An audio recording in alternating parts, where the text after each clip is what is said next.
જય માતાજી વિદ્યાર્થી મિત્રો, કેમ છો? મજામાં? આજે આપણે જે પારિભાષિક શબ્દો છે આગળ થોડીક સમજ મેળવવા.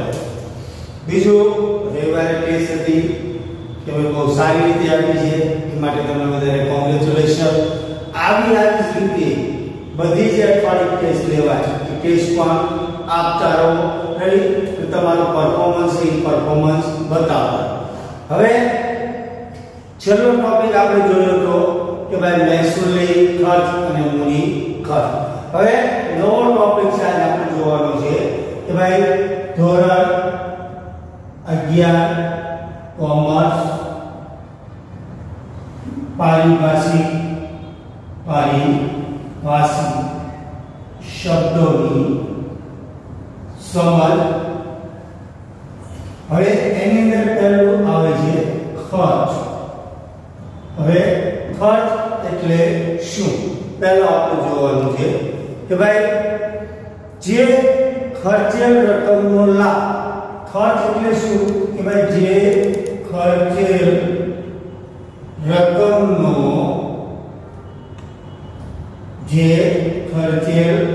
રકમનો લાભ ધંધાકીય વર્ષ દરમિયાન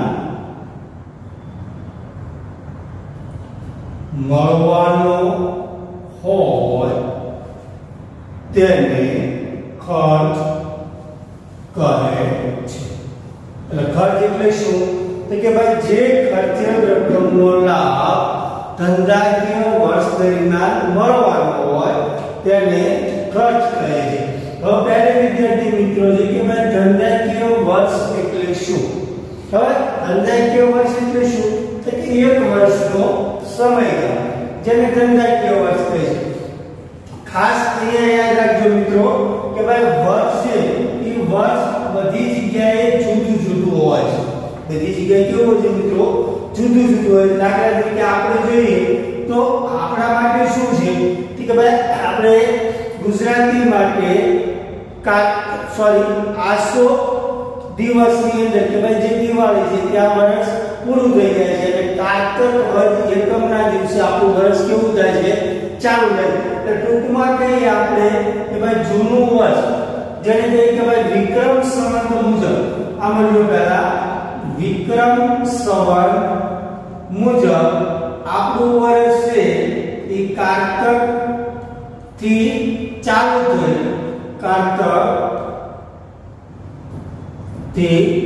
થઈ, આસો સુધી છે, આસો સુધી માનવામાં આવે છે. વર્ષ ક્યારે ચાલુ થાય છે? કે ભાઈ કારતક મહિનાથી ચાલુ થાય છે, આસો મહિના સુધી શું થાય છે? પૂરું થાય. હવે જો ઘણી વખત તમે આપણે જોયું છે ગામની અંદર કે ભાઈ કોઈ જગ્યાએ આપણે ઉધાર લેતા હોય તો આપણને એમ પણ કહે છે મિત્રો કે ભાઈ તમે છે એ નાણા દિવાળી સુધી પૂરા પાડી દો, તો નામનું છે દિવાળી સુધી ક્લોઝ કરો. શું કામ? મારે ચોપડા બંધ કરવા છે એટલા માટે. એટલે મતલબ શું એનો? કે વર્ષ ત્યાંથી શું થાય છે? સમાપ્ત થાય છે અને કારતક મહિનામાં નવું વર્ષ આવે છે. બીજું વર્ષ આવે છે કે ભાઈ શક સંવત મુજબ. આમાં જો મિત્રો શક સંવત મુજબ. હવે શક સંવત મુજબ આપણું વર્ષ ક્યારે ચાલુ થાય? કે ભાઈ ચૈત્ર મહિનાથી, ચૈત્ર માસથી ચાલુ થાય છે. ચૈત્ર, વૈશાખ, જેઠ, અષાઢ, શ્રાવણ, ભાદરવો, આસો, કારતક, માગશર, પોષ, માઘ, ફાગણ. રેડી? ફાગણ મહિનામાં કેવું થાય છે? વર્ષ પૂરું થાય છે. રેડી? આ આપણી રૂટીન પદ્ધતિ હતી. પરંતુ આ પદ્ધતિ સિવાય કંપની જે પોતાનું નવું વર્ષ એ ચાલુ કરી છે. ઘણી જગ્યાએ આપણે જોયા છે કે ભાઈ માર્ચ એન્ડિંગ આવે. તમે ઘણી વખત સાંભળેલું છે મિત્રો, માર્ચ એન્ડિંગ આવે. તો માર્ચ એન્ડિંગ નો મતલબ શું છે? કે ભાઈ કંપની છે અથવા તો જે બેંકો છે અથવા તો જેની અંદર લોકો કામ કરે છે, હવે એ લોકોનું વર્ષ છે 1/4 થી ચાલુ થાય છે અને 31/3 શું થાય છે? પૂરું થાય છે. એટલે એપ્રિલ મહિનાની અંદર એનું વર્ષ શું થાય છે? ચાલુ થાય છે અને માર્ચ મહિનાની અંદર શું થાય છે? વર્ષ પૂરું થાય છે. એટલે એને માર્ચ એન્ડિંગ તરીકે ઓળખવામાં આવે છે. अथवा तो मार्च महीनो चालू थाय तो कोई बैंक ની અંદર તમે જોજો રેડી કે ભાઈ 15 તારીખ પછી તમને કહે છે અમુક વ્યવહાર નહીં થાય અમારે માર્ચ એન્ડિંગ ચાલે છે તો હિસાબથી હિસાબ પૂરા કરી શકીએ છીએ રેડી અમુક કંપનીઓ છે જે પોતાના પોર્ટફોલિયો આપે છે પેપર ની અંદર એમાં પણ તારીખ જોજો કે ભાઈ 1 4 3 ચાલુ થાય અને 31 3 સુધી એટલે જે ખર્ચેલ રકમનો લાભ ધંધાકીય વર્ષ દરમિયાન મળવાનો હોય એને શું કહે છે ખર્ચ કહે છે એટલે એક વર્ષ પૂરતો એનો લાભ છે એ લાભ મળવાનો દાખલા તરીકે આપણે જોઈએ કે ભાઈ પગાર તો પગાર છે પગારનો લાભ ક્યાં સુધી છે એક વર્ષ સુધી મળવાનો છે અને એક વર્ષ સુધી મળવાનો છે એટલે શું કહેવામાં આવે છે ખર્ચ તરીકે ઓળખવામાં આવે છે યાદ રહી ગયું મિત્રો કે નો ઓકે હવે એની પછીનો ટોપિક છે કે ભાઈ ઉપર હવે જો એની પછીનો ટોપિક નંબર 2 છે આપણો કે ભાઈ ઉપર હવે ઉપજ એટલે શું ઉપજ એટલે શું કે ભાઈ માલ કે સેવાનું વેપારી દ્વારા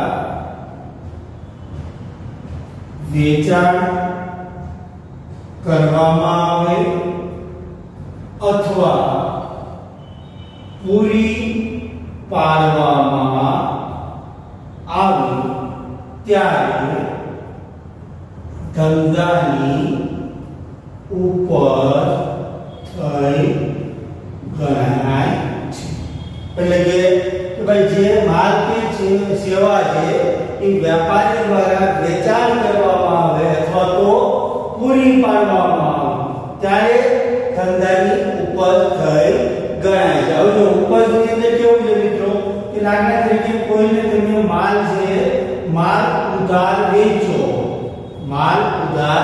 વેચો તો આ માલના રૂપિયા તમને આવવાના છે શું કરવાના છે આવવાના છે તો આ તમારી શું ઉધાર વેચો કે ભાઈ ઉપજ તરીકે ઓળખવામાં આવે છે અથવા તો એને બાકી આવક તરીકે ઓળખવામાં આવે છે શું આવે છે મિત્રો મળવાની બાકી આવક તરીકે ઓળખવામાં આવે છે ઠીક છે મિત્રો ઓકે હવે જો એના પછીનો આપણો ટોપિક છે નવો કે ભાઈ નફો એની પછીનો ટોપિક આવે છે આપણો કે ભાઈ નફો હવે નફો એટલે શું તો પહેલી વસ્તુ મિત્રો આપણે કહી શકીએ કે ભાઈ નફો એટલે શું હવે જો આપણે ઘણી વખત ભણી ગયા છે ઘણા શબ્દો કે ભાઈ મહેસૂલી આવકમાંથી જાવક મહેસૂલી બાદ કરવામાં આવે છે વગેરે શું કહેવામાં આવે છે નફો તરીકે ઓળખવામાં આવે છે એટલે આપણે કહી શકીએ કે ભાઈ મહેસૂલી આવકમાંથી મહેસૂલી જાવક બાદ કરવામાં આવે અને વધતા પરિણામને નફો કહે છે હવે જો કે ભાઈ મહેસૂલી આવક છે એમાંથી આપણે શું બાદ કરવાની છે મહેસૂલી જાવક બાદ કરવાની ટૂંકમાં આવકમાંથી ખર્ચ જાવક બાદ કરવાની તો ખર્ચ શું કરવાનો છે બાદ કરતા રેડી કે ભાઈ વધતા પરિણામને કે ભાઈ જે પરિણામ આવે એ પરિણામને આપણે શું કહીએ છીએ નફો તરીકે ઓળખવામાં આવે છે હવે જો મિત્રો આને શું કહેવામાં આવે છે કે ભાઈ મહેસૂલી નફા તરીકે ઓળખવામાં આવે છે અને મૂડી નફા તરીકે ઓળખવામાં આવતો નથી મૂડી નફો એટલે શું કે ભાઈ કોઈ મિલકત વેચી હોય એની અંદરથી તમને કોઈ આવક પ્રાપ્ત થાય દાખલા તરીકે આપણે જોઈએ કે ભાઈ કોઈ મકાન છે કે ભાઈ કંપનીએ મકાનનું વેચાણ કર્યું કંપનીએ મકાનનું વેચાણ કર્યું દાખલા તરીકે મકાન છે આપણને 15 લાખની અંદર પડ્યું છે હવે એનું વેચાણ છે આપણે કે ભાઈ 20 લાખની અંદર કર્યું કેટલાની અંદર કર્યું મિત્રો 20 લાખની અંદર હવે આજે 5 લાખ રૂપિયા રહ્યા રેડી આજે 5 લાખ રૂપિયા બચ્યા એને શું કહેવામાં આવે છે કે ભાઈ મૂડી નફા તરીકે ઓળખવામાં આવે છે. શું મિત્રો આવે છે? મૂડી નફા તરીકે ઓળખવામાં આવે છે. અને આને શું કહેવામાં આવે છે? કે ભાઈ મહેસૂલી નફો કહેવામાં આવે છે. ઠીક છે મિત્રો? ઓકે, સામે લઈ લો. આને શું કહેવામાં આવે છે? મહેસૂલી નફો. આને શું કહેવામાં આવે છે? મૂડી નફા તરીકે ઓળખવામાં આવે છે. હવે એની પછીનો વસ્તુ આવે છે કે ભાઈ નુકસાન. હવે જો એની પછી વસ્તુ આવે છે કે ભાઈ નુકસાન. હવે નુકસાન એટલે શું? તો આપણે બે વસ્તુ કહીએ કે ભાઈ મહેસૂલી જાવકમાંથી નફા કરતા આપણે વિરુદ્ધમાં લખી શકીએ કે ન લખી શકીએ કે મિત્રો કે ભાઈ નુકસાન. ઓલો કે ભાઈ નુકસાન. તો આની નફો જે આપણે ગણી ગયા એની વિરુદ્ધમાં પણ આપણે લખી શકીએ. નફામાં શું કીધું હતું? મહેસૂલી આવકમાંથી મહેસૂલી જાવક બાદ કરતા વધતા પરિણામને નફો કહે છે. તો આપણે બીજું પણ લખીએ કે ભાઈ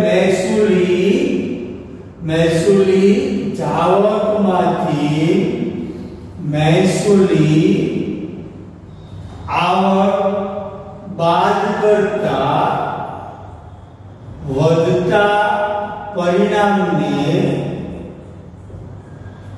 નુકસાન કહે છે. શું કહે છે? નુકસાન કહે છે. અથવા તો બીજી વ્યાખ્યા કહીએ એની કે ભાઈ કોઈ પણ લાભ વગર ગુમાવેલ રકમ. કોઈ પણ લાભ વગર ગુમાવેલ રકમ. દાખલા તરીકે આપણે જોઈએ કે ભાઈ કોઈ બેંકની અંદરથી તમે રૂપિયા ઉપાડો 5 લાખ રૂપિયા, હવે પાકીટ તમારું પડી જાય તો આપણા માટે શું થયું? નુકસાન થયું. કોઈ પણ લાભ વગરની વસ્તુનો આપણે લાભ લેતા નથી. એવી જ રીતે આપણે જોઈએ કે ભાઈ ગોડાઉનમાં આગ લાગી. હવે જો કે ભાઈ ગોડાઉનની અંદર તમે માલ રાખેલો હોય, ખરીદી કરીને આવ્યો છો, રાઈટ? ગોડાઉનમાં માલ પડેલો છે, ગોડાઉનમાં શું લાગી? આગ લાગી તો શું થયું?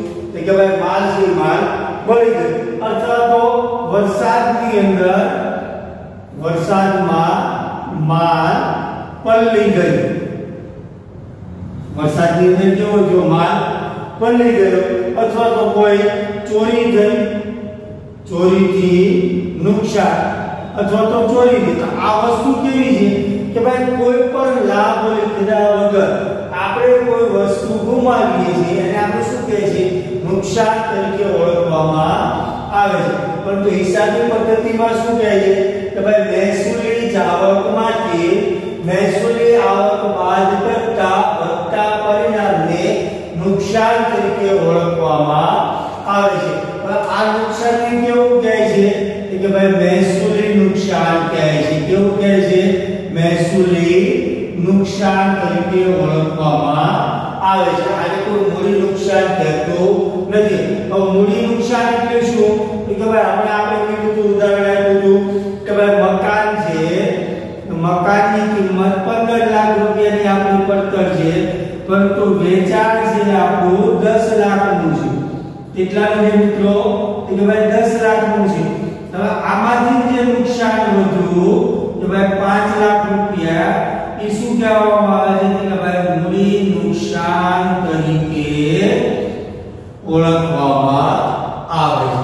શું કહેવામાં આવે છે? મૂડી નુકસાન તરીકે ઓળખવામાં આવે છે. મિત્રો યાદ રહી ગયું કે ભાઈ નુકસાન એટલે શું?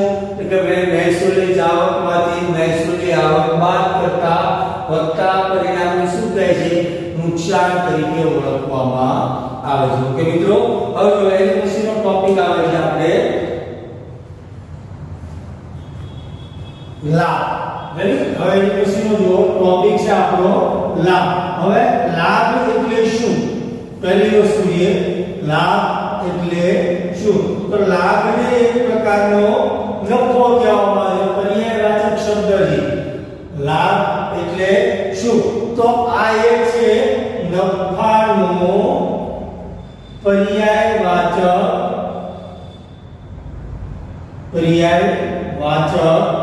શબ્દ છે. પર્યાયવાચક કેવો છે? શબ્દ છે. એટલે લાભ એટલે શું? એટલે ભાઈ જે નફો છે તમારો શું છો? લાભ જો કે જો મિત્રો એટલે આની અંદર પણ તમે લખી શકો કે ભાઈ મહેસૂલી આવકમાંથી મહેસૂલી આવક બાદ કરતા વધતા પરિણામને શું કહેવામાં આવે છે? લાભ તરીકે ઓળખવામાં આવે છે. ઠીક છે મિત્રો? ઓકે. એની પછીનો ટોપિક છે આપણો ખરીદી. એની પછીનો કયો શબ્દ આવે છે? ખરીદી. તો ખરીદી એટલે શું? કે ભાઈ વેપારી જે વસ્તુનો વ્યાપાર કરતો હોય તે વસ્તુની ખરીદી કરે તેને ખરીદી કહેવામાં આવે છે. અથવા તો હિસાબી પદ્ધતિમાં તેને શું કહેવામાં આવે છે? ખરીદી તરીકે ઓળખવામાં આવે છે. એટલે વેપારી જે વસ્તુનો વેપાર કરતો હોય તે વસ્તુની ખરીદી કરે તેને હિસાબી પદ્ધતિમાં કે ભાઈ હિસાબી પદ્ધતિમાં ખરીદી કહે છે. દાખલા તરીકે આપણે જોઈએ કે ભાઈ તમે કોઈ વેપાર કરો છો ફર્નિચર. તમે કોઈ ફર્નિચર છે એ ફર્નિચરનો તમે વેપાર કરો છો. હવે માની લો કે ભાઈ કોઈ તમે લાકડું ખરીદવા માટે જાઓ અથવા તો પ્લાય ખરીદો. દાખલા તરીકે લાકડું છે, પ્લાય છે, આ કોઈ વસ્તુ તમે ખરીદતા હો તો તમારા માટે શું થઈ ગઈ? એટલે ખરીદી થઈ ગઈ કે ન થઈ ગઈ? આની સાથે ઇવન કોઈ વસ્તુ બીજી તમે લાવો તો એને શું કહેવાય?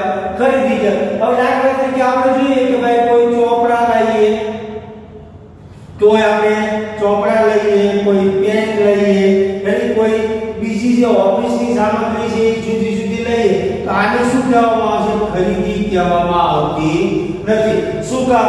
કે વેપારી જે વસ્તુનો વેપાર કરતો હોય એ વસ્તુ ખરીદે તો તેને ખરીદી કહે છે. બાકી બીજા કોઈ વસ્તુને ખરીદી કરતી નથી. આ ચોપડા, પેન ને વગેરે કેવું છે કે આને ખરીદી નથી, પણ આ એક પ્રકારનો કેવો છે?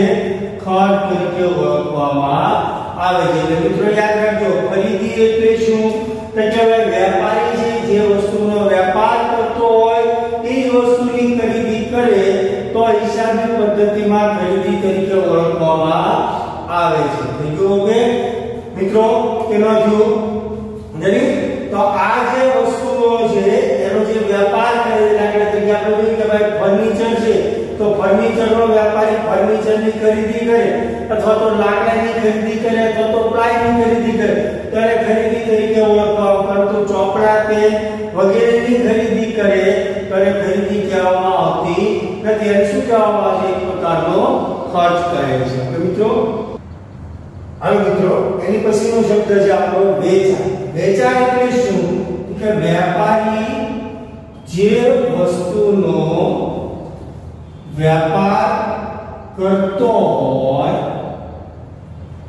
તે વસ્તુનું વેચાણ કરે તેને હિસાબી પદ્ધતિમાં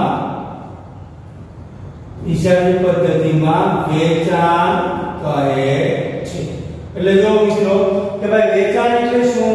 કે વેપારી જે વસ્તુનો વેપાર કરતો હોય તે વસ્તુનું વેચાણ કરે તેને હિસાબી પદ્ધતિમાં શું કહે છે? વેચાણ તરીકે ઓળખવામાં આવે છે. દાખલા તરીકે આપણે જોયું તો હમણાં ફર્નિચર. હવે ફર્નિચરનો વેપારી છે, ફર્નિચરનું વેચાણ કરે અથવા તો સેટી, પલંગ, ટીપાઈ અથવા તો કોઈ બીજી વસ્તુ જે ફર્નિચરને લગતી વસ્તુ છે એનું વેચાણ કરે તો એને શું કહેવામાં આવે છે? વેચાણ તરીકે ઓળખવામાં આવે છે. કારણ કે વસ્તુ બનાવે છે, બનાવીને એનું શું કરે છે? એટલે વેચાણ કરે છે. તેને શું કહેવામાં આવે છે? વેચાણ તરીકે ઓળખવામાં આવે છે. મિત્રો એટલી બાબત તમે સમજી ગયા? ઓકે. હવે આ જે તમને સમજાવ્યું છે એ બધું તમારા બુકની અંદર ઉતારી અને રિટર્ન તમારે WhatsApp ની અંદર આપવાનું છે. ઓકે.